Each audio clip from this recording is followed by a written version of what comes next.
ఈరోజు నేను that never ending topic గురించి మళ్ళీ మాట్లాడదామని డిసైడ్ చేసుకున్నా. అత్తారింట్లో కోడళ్లకు నెవర్ ఎండింగ్ ఎక్స్పెక్టేషన్స్. పెళ్ళే 5 ఏళ్ళు అయి ఉంటుంది, 10 ఏళ్ళు అయి ఉంటుంది, 20 ఏళ్ళు, 25, 30, 35. మరీ కోడళ్ళ టైం బాగుండి అత్తగారు మామగారు ఫోటోలు గోడకెక్కిన తర్వాత కూడా ఆడపడుచుల్ని ఇప్పుడే కొత్తగా పెళ్ళైన వాళ్ళని చూసినట్టు మర్యాదలు చేయాలని అంటారు.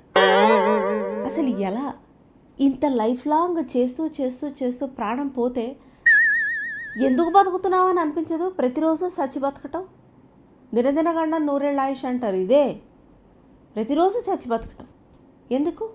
నెవర్ ఎండింగ్ ఎక్స్పెక్టేషన్స్ నేను ఎలా ఉంటాయో ఫ్రెండ్స్ని, వాళ్ళని, వీళ్ళని అందరినీ అబ్జర్వ్ చేసి తప్పకుండా మీకు చెప్పదలుచుకున్నా చూడండి.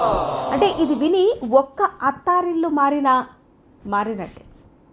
మా ఇంటి బంగారం అని మంచి మంచి సినిమాలు వస్తున్నాయి, సూపర్ డూపర్ హిట్లు అవుతున్నాయి, చాలా బాగుంది. కానీ ఆ సినిమాకు శుభం కార్డు ఉంటుంది, ఎండింగ్ లోపల ఎవడో ఒకడు మారతాడు, ఓ రియలైజేషన్ ఉండి వస్తుంది, ఏదో ఒకటి ఉంటుంది. కానీ నిజ జీవితంలో ఎవరింట్లో బంగారం వాళ్ళ పెట్టల్లో ఉంటుంది, కానీ మనిషిని మాత్రం బంగారంగా సచ్చినా చూడరు. ఇత్తడి చేస్తుంటారు వీళ్ళ ఎక్స్పెక్టేషన్స్తో.